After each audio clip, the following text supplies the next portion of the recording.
Beneath the velvet canopy of the night, a solitary car traversed the peaceful country road, its progress etching a faint trail of light through the otherwise impenetrable darkness.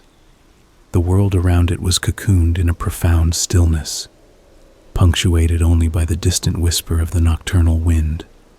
The desolate Great Southern Highway seemed to stretch onward without end, its vanishing point obscured by obsidian shadows that danced on the periphery of perception. Within the vehicle, an elderly couple embarked on their homeward journey through this nocturnal realm. Behind the wheel was Alex Murray, his gnarled hands clutching the steering wheel with a sense of purpose that belied the late hour. Beside him, his wife Heather occupied the passenger's seat, her presence a source of quiet strength amid the enveloping night. As the car wound its way through the obscurity of the Western Australian outback, Alex's weariness was evident. The dark interior was suddenly awash with the stark glow of the car's digital clock, casting a harsh contrast to the surrounding darkness.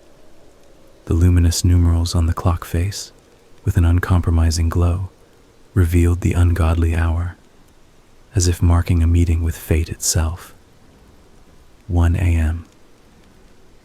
"Bloody ridiculous hour," Alex grumbled, his voice tinged with irritation.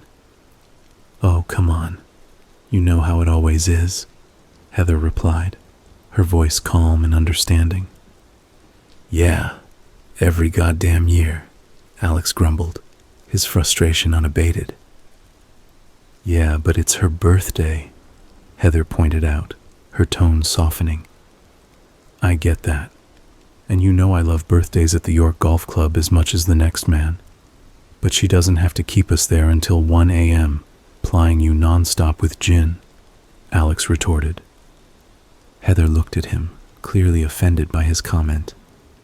"Yeah, well, you had some too." "Yes, but not nearly as much as you. One of us has to drive, remember?"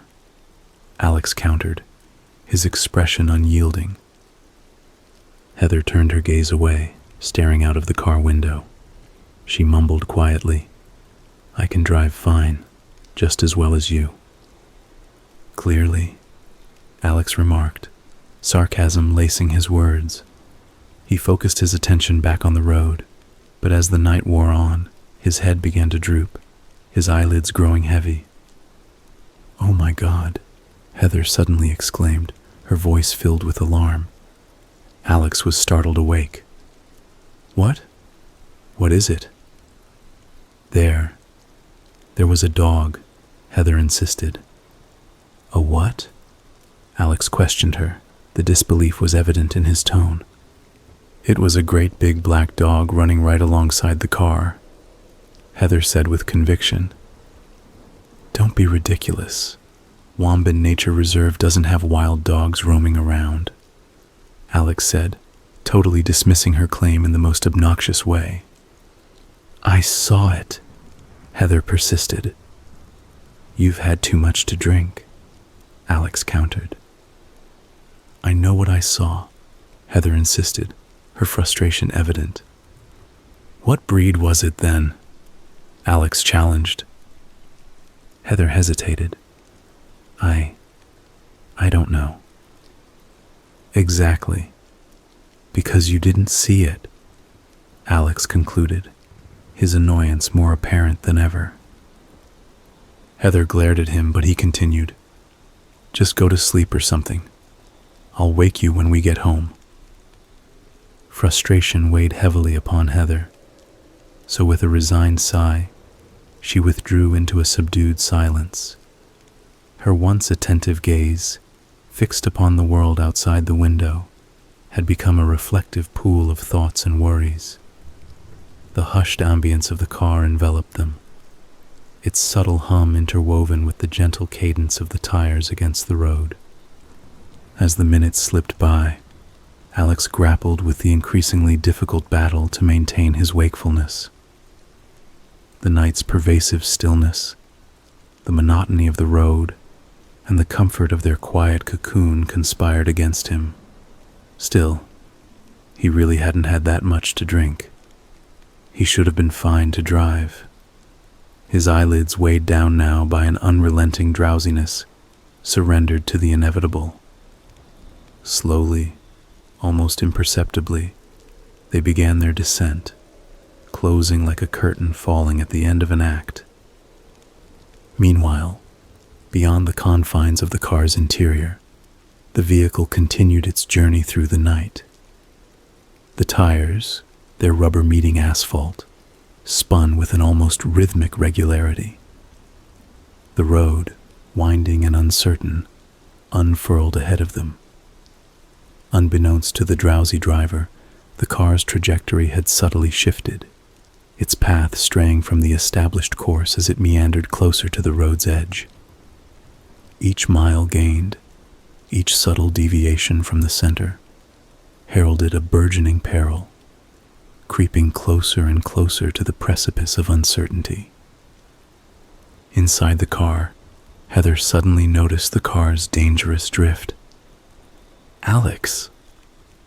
Abruptly, the jolt of his wife's voice tore Alex from his slumber, and in an instant, his world shifted from the realm of dreams to the disorienting chaos of reality.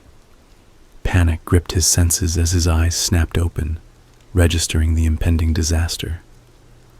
The car, a once steady vessel coursing through the night, now danced on the precipice of calamity. His heart raced, and adrenaline coursed through his veins, propelling him into immediate action. Frantically, he grasped the steering wheel, the leather cool beneath his clammy palms, and initiated a desperate, erratic maneuver in a futile attempt to regain control. The vehicle responded with an agonizing lurch, careening wildly from the road. Its tires skidded across the asphalt, the screeching symphony of rubber meeting the road, a cacophonous backdrop to their harrowing loss of control. The night seemed to swallow them whole as the car's trajectory veered mercilessly off course. It met its gruesome fate in a violent collision with an Illawarra flame tree that stood at the roadside. The moment of impact was a maelstrom of shattering glass, twisted metal, and splintering wood. The car was mangled beyond recognition, its form grotesquely contorted in the aftermath of the catastrophic crash. Amidst the wreckage lay the bodies. Both Alex and Heather had met tragic, unceremonious ends. The air hung heavy with the weight of the untimely conclusion of their shared journey. But as the world around them absorbed the chilling reality of the accident, an eerie, otherworldly sound emerged from the distant abyss. A haunting howl, mournful and spectral, pierced the pervasive silence. It seemed to transcend the earthly realm, a harbinger of ominous significance in the desolate stillness of the night. A car approached the Grand Mansion estate, carrying two women. Sarah Murray sat in the passenger seat, deep in thought, while her friend Helen Williams was at the wheel. Helen looked over at Sarah and asked, "Are you okay?" Sarah, still lost in her own world, nodded quietly. Helen offered a reassuring smile. It had been a couple of years since the accident that had taken her parents' lives, and this was her first time returning to the family estate.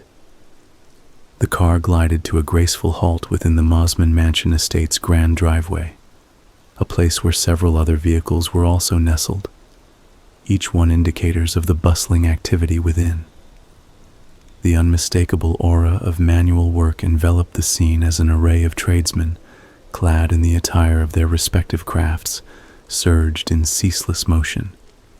They moved with purpose, like dedicated actors in a meticulously choreographed play, their presence a clear sign of the mansion's ongoing transformation. Sarah and Helen stepped out of the car, their collective gaze drawn irresistibly to the architectural masterpiece that loomed before them. The mansion, a sprawling attestation to the opulence and grandeur of an earlier age, was nothing short of awe-inspiring. Its facade exuded a timelessness, the stately columns and intricate detailing hinting at the stories concealed within its grand walls. It stood as a symbol of history, a monument to a bygone era, where the echoes of past lives reverberated within its very foundations. As Sarah and Helen emerged from the vehicle, they were in awe of the building in front of them, and the weight of their presence seemed inconsequential against the grandeur of the mansion's scale. The setting sun, with its golden embrace, cast a warm, inviting light upon the scene, accentuating the timeless beauty of the mansion's architectural details. The gentle rustle of leaves in the garden, the distant hum of industrious labor, and the faint scent of history in the air all contributed to the sense of anticipation that hung in the atmosphere. It was a moment of transition, an introduction to the threshold of a new chapter in their lives, as the two women stood together, their gazes lingering in reverence and curiosity on the impressive and enigmatic residence that now beckoned them forward. "Well, they certainly had a nice place," Helen commented. Sarah simply replied, "Yeah, they did." The two arrived at the front gate of the impressive estate, the grandeur of the mansion looming before them. As they made their way towards the entrance, Helen inquired as to Richard's whereabouts. "Where's Richard?" she asked. Sarah, naturally assuming he was inside, replied as such. Within the sprawling confines of the mansion's grand lobby, a bustling symphony of activity unfolded before one's eyes, painting a vivid tableau of ongoing transformation. The very heart of the Mosman mansion, steeped in history, now vibrated with the pulse of renovation work in full swing. The grandeur of yesteryears had given way to the organized chaos of the present, as artisans and skilled craftsmen diligently pursued their mission to reinvigorate this storied space. In the midst of this orchestrated chaos, Richard Murray assumed a central role, as he organized the rhythm and flow of the transformation. With a commanding presence, he issued orders to the dedicated tradesmen who moved like skilled dancers, their tools of the trade poised to bring new life to the old surroundings. The air was charged with a palpable sense of progress, of renewal, as the lobby's very essence underwent a profound metamorphosis. The lobby bore all the distinctive marks of a redecoration project in full swing. Scaffolding and ladders, strategically placed, reached out to the higher regions of the room. Dust cloths enveloped the furniture and chandeliers, shrouding them in a protective cocoon, guarding their elegance from the turbulence of the metamorphosis. The walls, once cloaked in the muted tones of the past, were now canvases for fresh coats of paint, lending an air of rejuvenation. While the essence of the mansion's history was still evident from the grandeur of its aged architecture, the lobby was caught in the throes of rebirth. Each brushstroke and every hammer strike were the brushstrokes of a new era, crafting a future that would honor the grand legacy of the past. Richard's gaze, in particular, fixated on a tradesman perched loftily upon an upper balcony. The worker, suspended amidst the architectural grandeur, was emblematic of the sweeping changes taking place. His elevated vantage point offered a unique perspective, a bird's-eye view into the intricate details of the transformation, as well as a glimpse into the resolute spirit of progress that coursed through the veins of the mansion. "Look, just get rid of it," Richard instructed firmly. The tradesman on the balcony hesitated, seeking confirmation. "Are you sure?" "Yeah," Richard replied with a touch of impatience. "That bloody chandelier's just going to get in the way. Get rid of it." Meanwhile, Helen and Sarah entered the lobby, taking in the scene. Richard turned his attention to greet them. "Hello, ladies," he said, acknowledging their presence. "Yeah, well, The place wasn't exactly the most inviting, reflected the old git's personality. Sarah, bearing a sense of curiosity and intrigue, approached Richard with measured steps. He welcomed her with open arms, enveloping his sister in a warm and familiar hug. The embrace was a sign of the profound connection they shared, a silent acknowledgement of the history and shared experiences that had woven the fabric of their relationship over the years. Upon releasing Sarah from his embrace, Richard turned his attention to Helen, the curious glimmer in his eyes prompting a question that hung in the air like an unspoken secret. "So, where's Joe?" Richard inquired, his voice a blend of anticipation and intrigue, as if the missing puzzle piece had just been presented to him. Helen, ever the reliable source of information, responded without hesitation, "Picking up those tools you asked him to get." Her words carried the subtle reassurance of order and purpose, and she earned a nod of appreciation from Richard, who acknowledged her words with a knowing smile. He was the amateur when it came to DIY, while Helen's husband was an accomplished handyman. "Ah, good man," he responded, the gratitude evident in his tone, as he was grateful for Joe's timely assistance. With a casual yet inviting gesture, Richard beckoned Helen and Sarah to follow him, leading the way toward the grand staircase that loomed before them like a regal sentinel.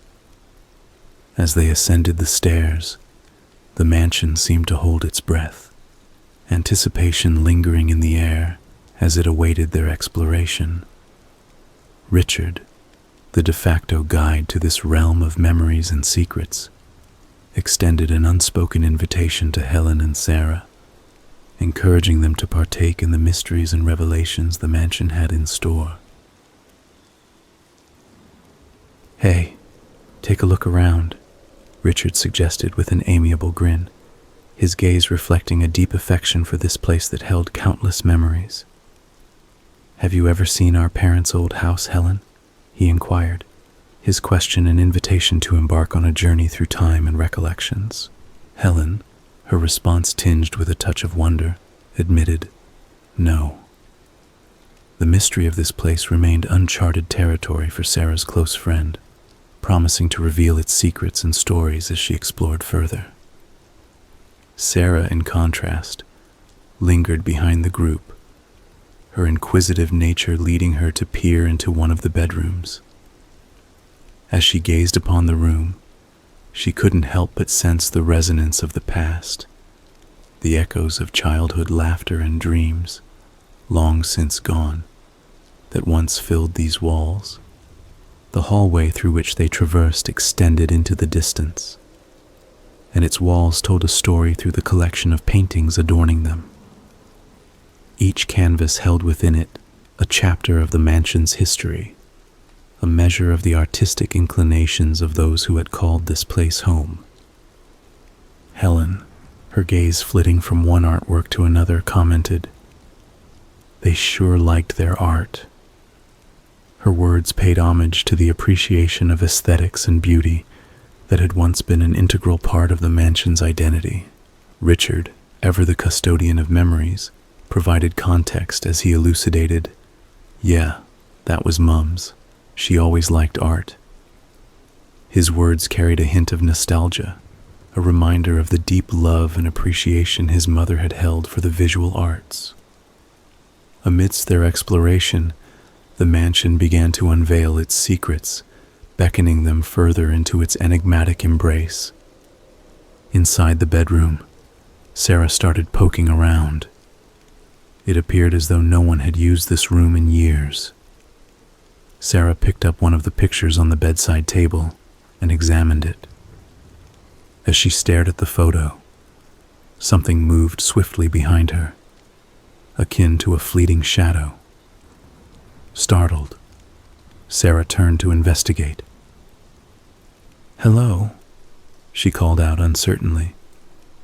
She heard a faint clicking sound, resembling the patter of small footsteps. She continued to probe. Hello? Suddenly, a noise emerged from the other side of the bed, a menacing growl, feral and animalistic.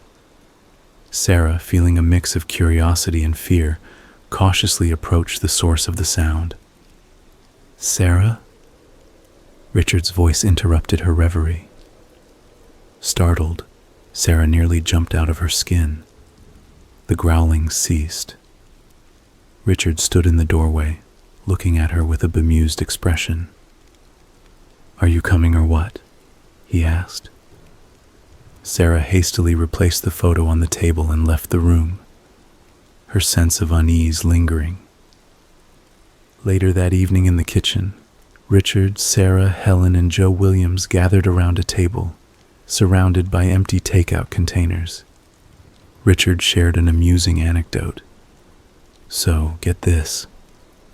Dad comes in, and he's practically tearing the house apart because he can't find a pen for the life of him.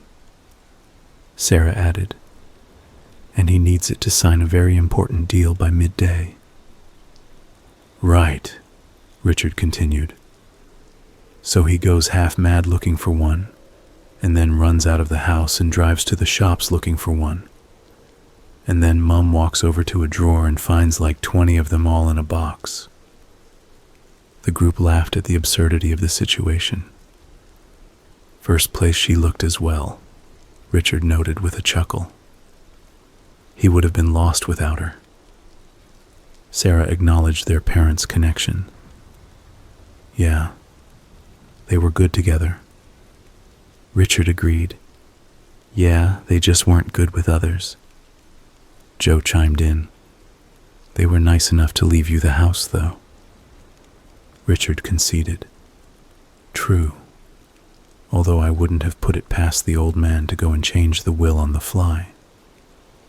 He was like that. They sat in the bedroom in silence, the weight of the empty house bearing down on them. Richard broke the quietude with a declaration. Still, it's our house now. He gestured towards Sarah, his determination evident. And we're going to make it good. Sarah nodded in agreement. Amidst the soothing ambiance of the tranquil bedroom, Sarah emerged from the ensuite bathroom, her every movement marked by grace and purpose. She navigated the room with a seamless blend of familiarity and intention, her form embodying a tranquil presence. With measured steps, she gracefully eased herself beneath the soft, inviting embrace of the bed's covers, where her journey through the pages of a captivating book was destined to resume. The room itself exuded an air of tranquility, the dim light casting a gentle, almost ethereal glow upon the surroundings. The muted illumination painted the room's edges with shadows, creating a sanctuary of peaceful solitude, where Sarah's thoughts could wander freely. Engrossed in the captivating narrative that unfolded before her, Sarah initially remained oblivious to the subtle transformation in the room's atmosphere. The transformation was gradual, a shift so imperceptible that it barely registered. It began as a mere murmur, a low growl that tiptoed its way into the sanctum of the bedroom. Like a whisper carried on the breeze, it ventured into the room, hesitating for a heartbeat before permeating the air. At first, Sarah's senses struggled to decipher the intrusion, her mind ensnared in the clutches of the printed world. It took a few precious moments before the growl began to assert itself, growing louder, more insistent, an unwelcome visitor in the room of serenity. Sarah's consciousness tiptoed back from the literary realm, and a subtle shiver coursed through her, breaking the spell of her reading. Her gaze, once affixed to the page, was now adrift, searching for the source of the encroaching sound. With measured caution, Sarah cast her eyes upon the room's periphery, her inquisitive nature piqued by the inexplicable intrusion. The space, previously bathed in stillness, now hummed with an unspoken unease, the very air heavy with the burden of mystery. She cautiously glanced about the room, seeking the origin of the perplexing growl. As her gaze drifted towards the bedroom door, a shadow, faint yet undeniable, materialized from under the crack at its base. It stood there, a spectral presence hinting at the existence of something lurking beyond the threshold. The growling persisted, reverberating through the room like a distant, ominous echo. As Sarah shifted to the edge of the bed, her apprehension intensified, an instinctive response to the unsettling mystery that now enveloped her sanctuary. Her lips parted, and she called out into the enigmatic shadows that whispered secrets beyond her grasp. "Who's there?" she inquired, her voice a blend of uncertainty and anxiety. In response, the growling rumbled once more, resonating with an eerie tenor that was impossible to ignore. Sarah's resolve remained unshaken, her determination to unravel this mysterious sound unwavering. Slowly and deliberately, she rose from the bed, the creaking of the floorboards beneath her feet echoing her measured movements. Her tentative exploration of the room revealed no immediate answers, only a lingering sense of disquiet that pervaded the atmosphere. The shadow, once a foreboding presence beneath the door, began to recede, its departure a cryptic dance of light and dark. Sarah's gaze, undeterred, darted in multiple directions as she took in the scene of the murky hallway.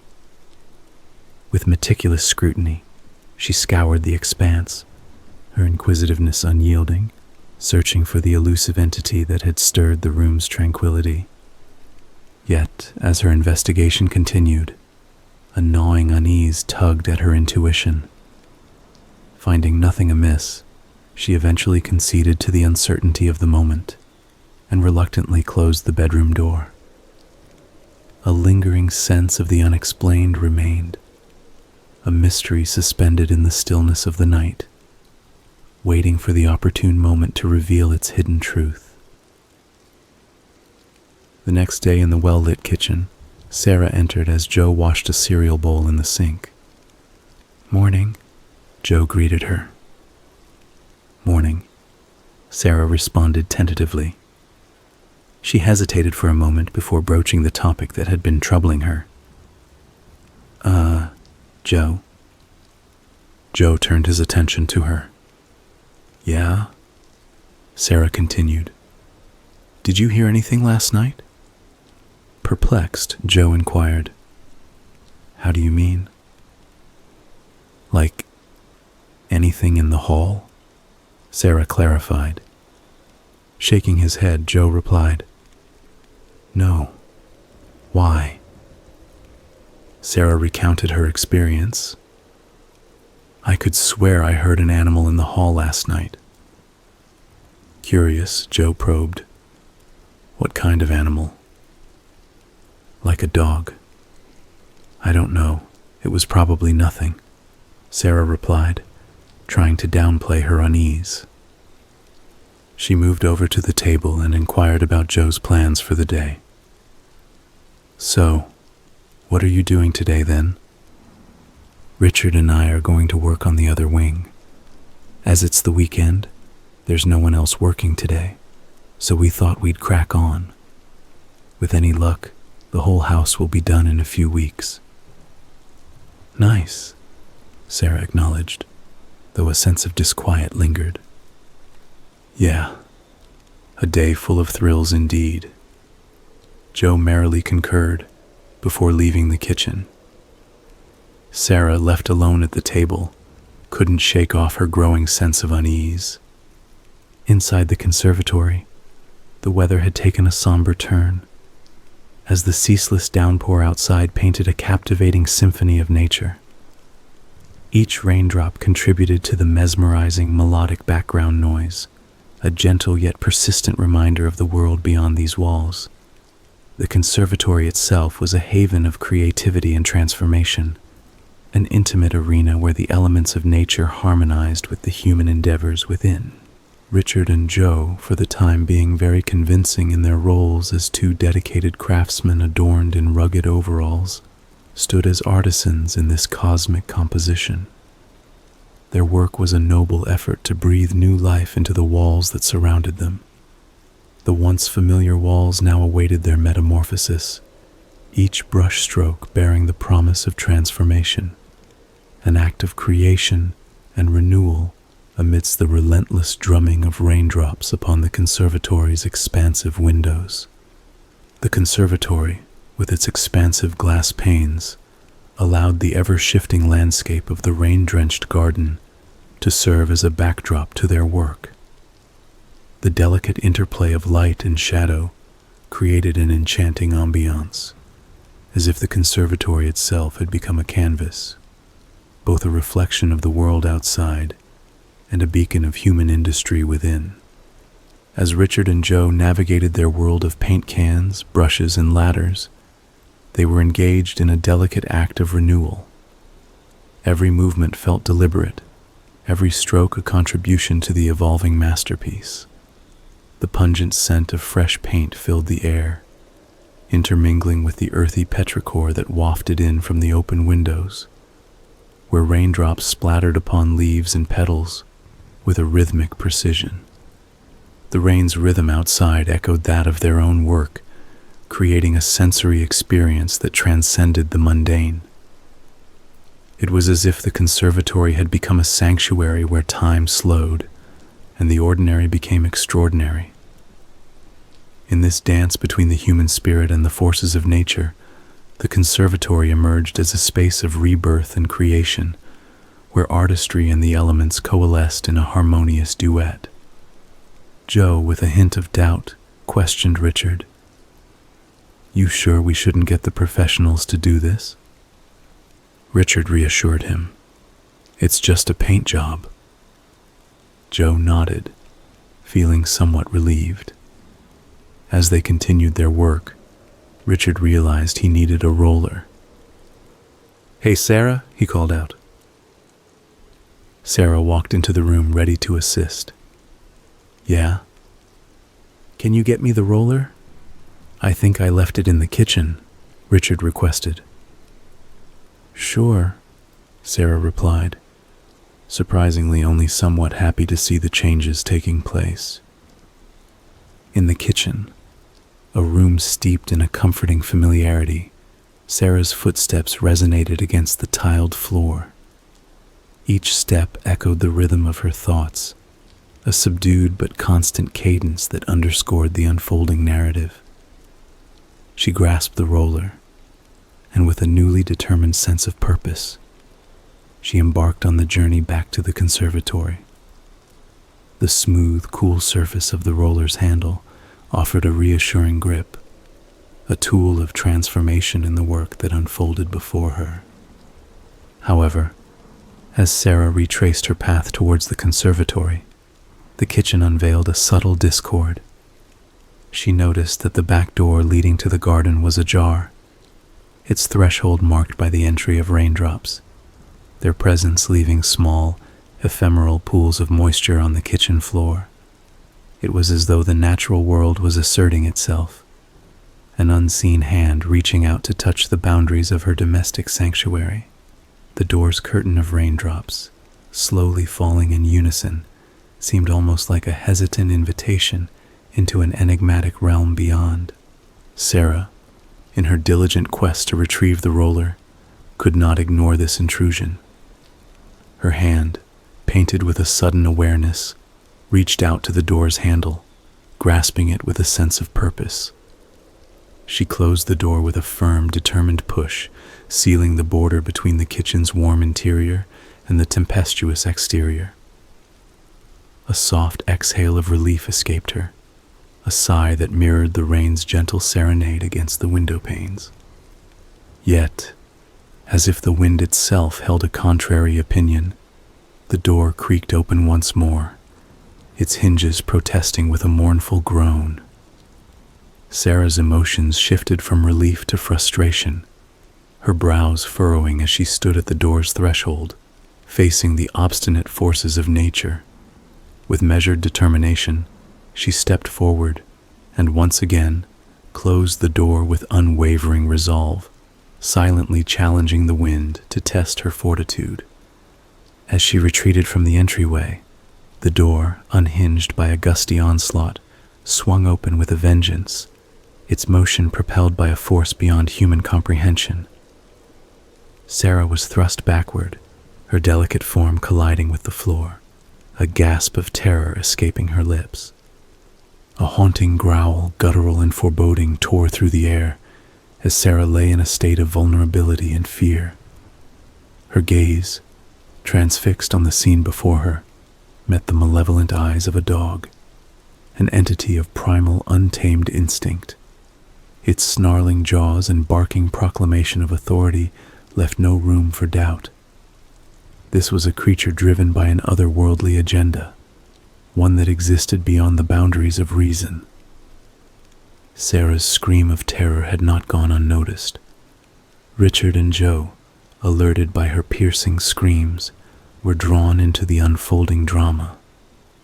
They entered the room, bewildered and filled with a sense of urgency. However, as they crossed the threshold, the enigmatic dog abruptly fell silent, its demeanor shifting as if acknowledging the presence of these new interlopers. In that still, charged moment, the tableau was complete. The interplay of human, animal, and the capricious forces of nature, an unforeseen encounter that would cast a long shadow over their lives. "Sarah!" Richard rushed to help a terrified Sarah to her feet. "What happened?" he asked, concern etched on his face. "A dog," Sarah gasped, her fear evident in her trembling voice. "What?" Richard was taken aback, struggling to make sense of the chaos that had unfolded in their supposedly empty house. In the kitchen, Sarah's voice quivered as she recounted the terrifying encounter. "A huge black dog. It tried to kill me." Richard, her protective brother, immediately sprang into action. "Joe, go check the garden." Helen had appeared now and began comforting her friend. Without a moment's hesitation, Joe sprang into action, lunging through the doorway and into the tempestuous night. The wind, a chaotic symphony of howling whispers and forceful gusts, whirled around him with a malevolence that matched the gravity of the situation. The rain, each drop like a miniature deluge, pelted him, its presence a constant reminder of the forces arrayed against him. With a heightened sense of alertness, Joe now scoured the immediate vicinity, his gaze sweeping across the landscape with unwavering determination. His eyes, sharp beacons in the obscurity, delved into the shroud of the night, seeking any peculiarity, any hint of the mysterious and menacing black dog. The darkness, heavy and impenetrable, yielded no secrets, no trace of its enigmatic visitor. As Joe continued to investigate, he left no stone unturned. His vigilant eyes canvassed the ground for any signs of recent disturbance, his boots thudding against the damp earth as he moved with a sense of purpose. Yet the landscape offered nothing, its secrets guarded by the cloak of night, its truth obscured in layers of uncertainty, washed away by the downpour. The elusive black dog, a specter that had materialized from the depths of the unknown, remained frustratingly intangible, hidden within the mysteries of the countryside. Joe's search, despite his unwavering resolve, yielded no substantial results, leaving him grappling with the thought that his friend's sister may just have imagined it after all. Inside, Richard and Helen led Sarah to the kitchen table, where he intended to assess the situation more thoroughly. While Joe was outside, Sarah remained shaken. She affirmed her terrifying experience. "There's nothing there." Richard, Searching for a logical explanation, questioned Sarah, "Are you sure it was a dog?" Sarah's reply was resolute. "Yes, it was huge, and it threw the door open." Richard wondered aloud, "That's a pretty sturdy door, Sarah. Are you sure it wasn't just the wind?" Frustrated by his lack of understanding, Sarah maintained, "Yes, I'm sure. It came right at me." "But there's nothing out there," Richard reasoned, although feeling a little uncertain.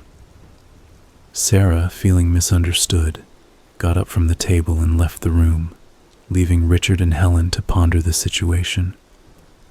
With a sigh, he came to a reluctant conclusion. Must have been the wind.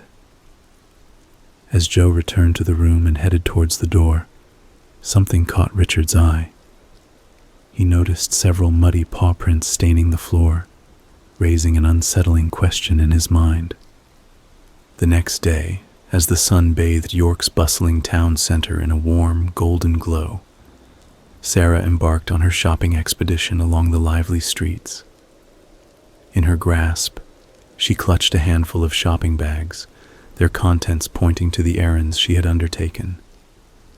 The town, a whirlwind of activity, buzzed with life as pedestrians bustled to and fro, each absorbed in their unique pursuits. The streets, adorned with quaint storefronts and a vibrant medley of colors, provided the perfect backdrop to this urban symphony. Sarah navigated her way through this dynamic tapestry of small-town Western Australian existence, where the hum of conversations and the rhythm of life painted a vivid picture. Shoppers meandered in and out of boutiques, their bags rustling with every step. The tantalizing aroma of freshly baked goods wafted from a nearby bakery, mingling with the enticing scents of roasted coffee beans and blooming flowers. As Sarah continued her journey, the streets narrowed, leading her into a confined space that hinted at a different realm of her surroundings. The transition from the bustling avenues to the Candace Bateman Memorial Park was marked by a subtle shift in ambiance. The open expanse of the town center gave way to a labyrinth of pathways, each one lined by an array of trees. Inside the park, Sarah's footsteps echoed in the enclosed space, creating a rhythmic cadence as she ventured down the paths. The symphony of the town center had mellowed, replaced by a sense of solitude within this maze. Then, the unexpected occurred. A stranger, a mysterious figure in this urban canvas, seized Sarah's arm, interrupting her journey through the park. Startled by the abrupt intrusion into her personal space, Sarah instinctively struggled against the unanticipated hold, her pulse quickening with a mix of surprise and apprehension. In the clash of emotions, she met the eyes of the woman who had accosted her, their gaze locked in a moment of tension and curiosity. "I know what haunts you," she declared with a look of such intensity that it left Sarah startled and uncomfortable. She attempted to free herself from the woman's grip, retorting, "What? Let me go." The woman remained undeterred, her grip tightening. She insisted, "I know why it's after you." Sarah, growing more distressed, pleaded, "I don't know what you're talking about. Now leave me alone." She managed to break free from her grasp and walked away swiftly, her anxiety evident. However, the woman called after her, "The black dog, the hellhound." Sarah halted in her tracks, her curiosity piqued, and turned to face the stranger who seemed to know something about her ordeal. "I know why it's tormenting you," she continued, her voice carrying a tone of urgency. Sarah, despite her initial skepticism, inquired, "Why?" But before the woman could divulge any further information, Richard approached, having noticed the encounter. He swiftly intervened, grabbing Sarah. Leave her alone, Richard ordered, his protective instincts kicking in. As he led Sarah away, the woman's parting words hung in the air. I know the truth. Richard guided Sarah back to his car, attempting to shield her from the unsettling encounter with the mysterious woman. Sarah, puzzled by the encounter, questioned her brother. Who is she? Richard dismissively explained. Just some local weirdo who runs a psychic shop nearby. Just ignore her. And with that, they got into the car and drove back to the mansion, the lingering tension from the encounter still palpable. A restless sleep and a morning of fitful contemplation had not helped. In the lounge, Sarah prepared to leave the house once more. As she reached for her coat and began to put it on, Richard observed her actions with curiosity. Where are you going? He inquired. Sarah turned to face her brother, who was seated in a nearby chair, his eyes trained on her. Into town. I need to get some things, she replied. Richard probed further. What things? I need to get some food, Sarah explained. Richard, asserting his ownership of the house, argued, We've got plenty of food here in the house. Our house. Sarah challenged the notion, stating, It's not our house. Richard's gaze hardened, and he retorted, It is now. Sarah, unwilling to accept the circumstances that had brought them to the house, confronted her brother. We didn't exactly get it the right way, did we? The tension in the room thickened as the siblings grappled with the weight of their inheritance and the unsettling events that had unfolded in their new home.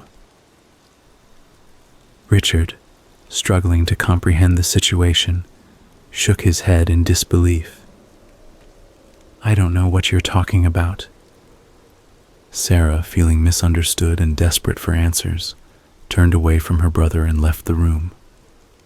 Richard watched her as she departed, his concern evident in his gaze. In the bustling streets of the town, Sarah walked down the sidewalk, her eyes darting from shop to shop as she searched for one in particular. Her gaze settled on a storefront where Alexandra stood outside, observing her. Alexandra's shop, filled with enigmatic and occult objects, awaited her inside. Their eyes met briefly, and the woman she had encountered the day before retreated back into the shop. Sarah, curiosity and a need for answers compelling her, headed towards the store. Within the dank and gloomily lit shop, Sarah ventured further into the mysterious interior. A variety of occult objects adorned the walls, including one featuring a depiction of a large, shaggy black dog. Alexandra stood in the corner next to a doorway. Come in, Alexandra beckoned. Sarah followed her deeper into the shop. In a small, dimly lit room, Alexandra switched on a lamp, illuminating a table at its center. 2 chairs flanked the table. She encouraged her to sit, and Sarah obliged. Sarah hesitated, unease weighing on her as she wondered about the cost of this unknowable meeting. I don't usually do this. How much do I pay? Alexandra reassured her. I'm not charging you, before settling into the chair opposite Sarah. Alexandra addressed the pressing issue at hand, acknowledging Sarah's torment. I know it's been visiting you. Sarah, desperate for answers, asked, How do you know? Alexandra, with a solemn tone, revealed, Call it an unwelcome gift. Sarah pressed for more information, seeking to understand why this malevolent presence had targeted her. Why is it coming after me? Why me? Alexandra leaned in, preparing to share a disturbing truth. You're not going to like this. Sarah braced herself. Just tell me. Alexandra, her expression grave, began to explain. Okay. Black dogs are a death omen. Sarah, alarmed by this revelation, questioned, What? In all the lore surrounding them, Alexandra continued, everyone who comes into contact with one of them dies soon after. No one else sees it, only the victim. Sarah, struggling to come to terms with the horrifying reality, denied it with every fiber of her being. No. Alexandra pressed on, her words heavy with the weight of an unsettling truth. I'm sorry, but that's the truth. Why me? Why is it coming after me? Why does it want to kill me? Sarah pleaded desperately for answers. Alexandra revealed the unsettling connection. Well, here's the thing. They don't just go after anyone. They go after people who are responsible for death. Sarah's eyes widened with disbelief. What? Alexandra elaborated. Yeah, call it an act of karma, if you will. They appear to those about to die, and then they appear to those responsible. Sarah was overwhelmed by the horrifying implications of Alexandra's words. No. What did you do, Sarah? Alexandra probed, searching for the truth. No. Sarah vehemently denied any involvement in such dark circumstances. Before Sarah could process the implications further, Richard stormed into the room, his protective instincts taking over. I knew it. Come on. He seized Sarah's arm and hastily guided her out of the shop. Alexandra, compelled to follow, pursued them, her voice filled with a sense of inevitability. You can't escape this. Richard confronted Alexandra, fiercely protective of his sister. You stay the hell away from my sister. Together, he and Sarah exited the shop, leaving Alexandra behind. In their own home, Sarah sat in the lounge, while Richard occupied a chair opposite her. The room was bathed in the warm glow of a crackling fire in the fireplace behind them. Frustrated and concerned, Richard probed, What's going on with you? Sarah met his gaze, her eyes filled with a mix of fear and despair. We finally have everything we've ever wanted, and you start babbling about black dogs. Desperate to make her brother understand, Sarah confessed. It's after us. But Richard, struggling to reconcile her words with his perception of reality, was adamant. No, it's not. Sarah persisted, her voice trembling.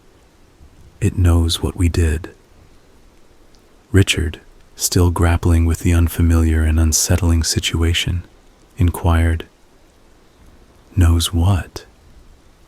Sarah's accusation hung heavily in the air, casting a chilling shadow over the room. It knows what we did that night. Richard, still vehemently denying any wrongdoing, responded with frustration and determination. We did nothing. His resolve was evident as he stood up and began to walk away from Sarah, unable to entertain the possibility of her claims. But Sarah was unrelenting, her voice trembling with anxiety. That's not true. Richard, determined to quash the conversation, emphasized his point. Nothing was proved. If nothing was proved, then nothing happened. Sarah persisted, desperation creeping into her voice. It knows that we drugged his drink.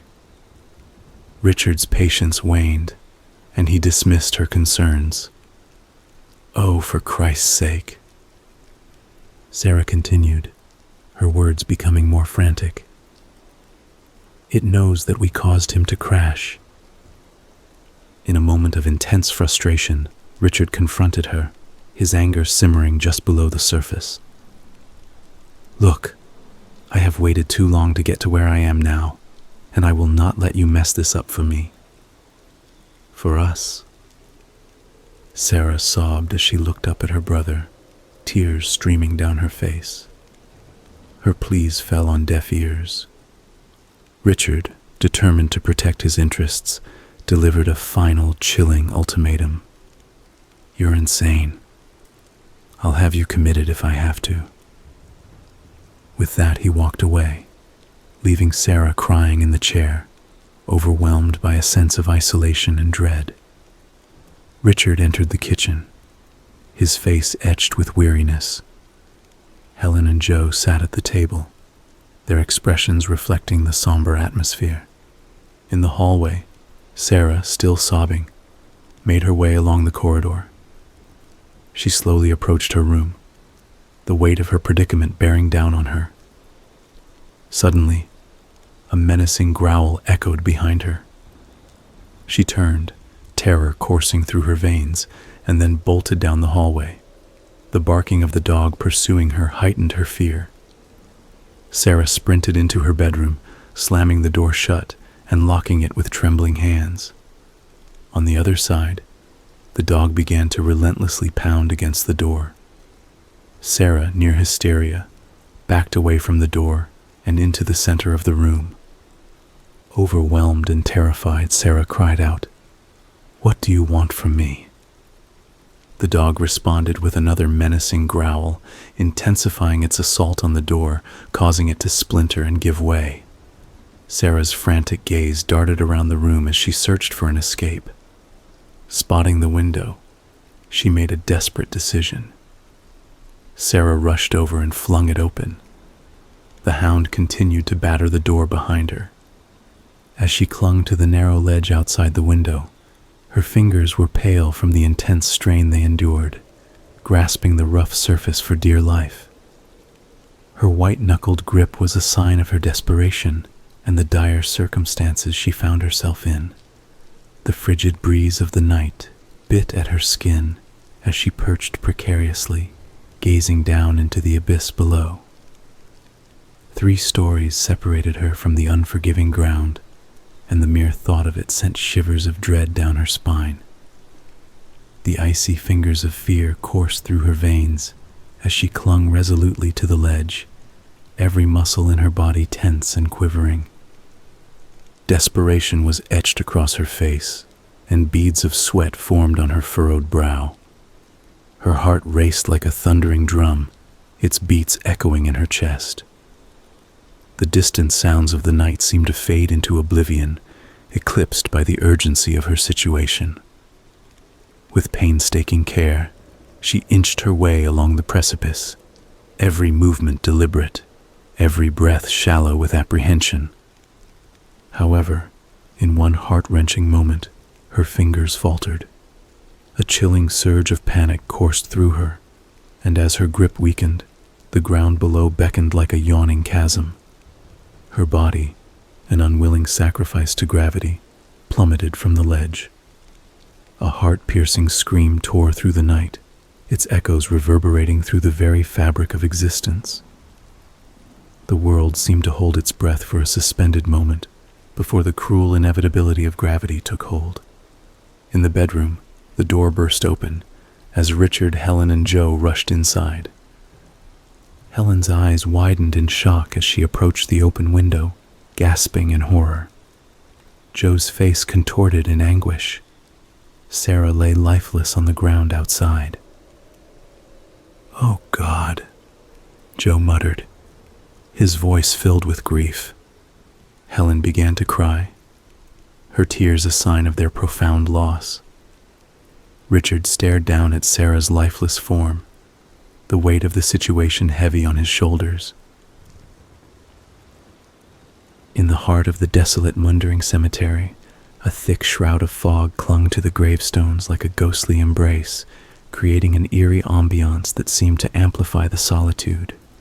Each tombstone stood like a silent record, bearing the names and dates of those who had found their eternal rest within the cold earth. Among the rows of monuments, Richard stood alone, his presence a stark contrast to the profound stillness that enveloped the burial ground.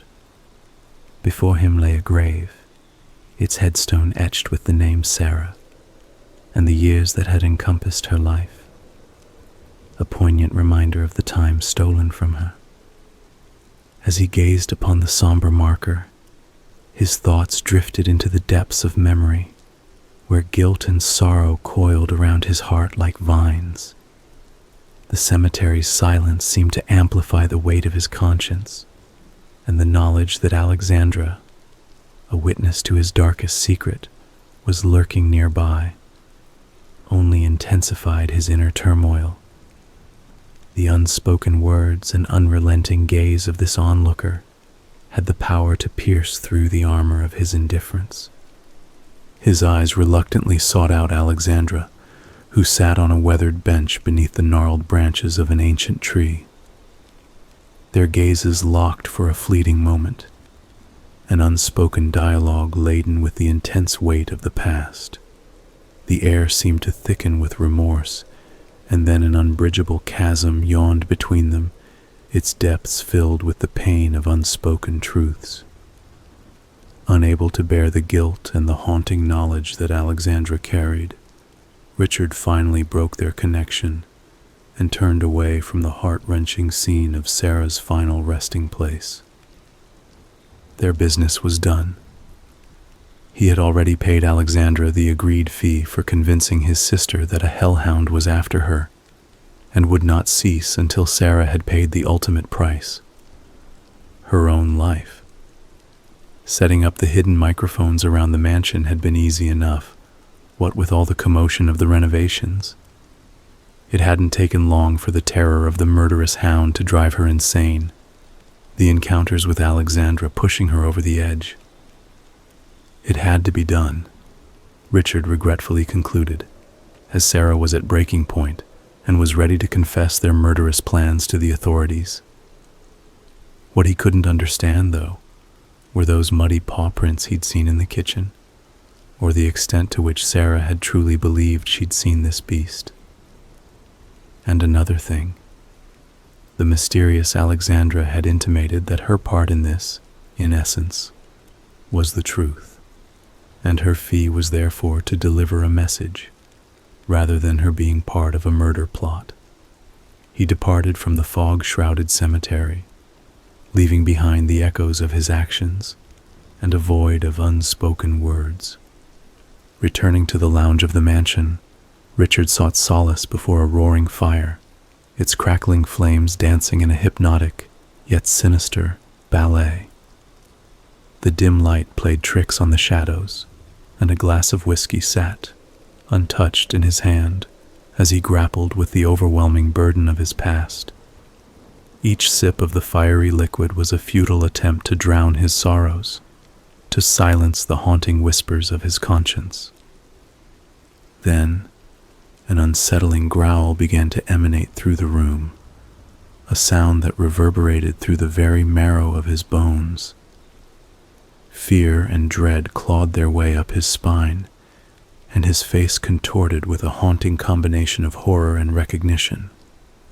The room seemed to pulsate with malevolent energy, and a heavy silence was broken by the persistent barking of a dog, a harbinger of doom. As the unearthly howling filled the air, it seemed as if the very fabric of reality had been torn, and a suffocating shroud of dread settled over the room, each thread woven with the lingering echoes of a malevolent presence.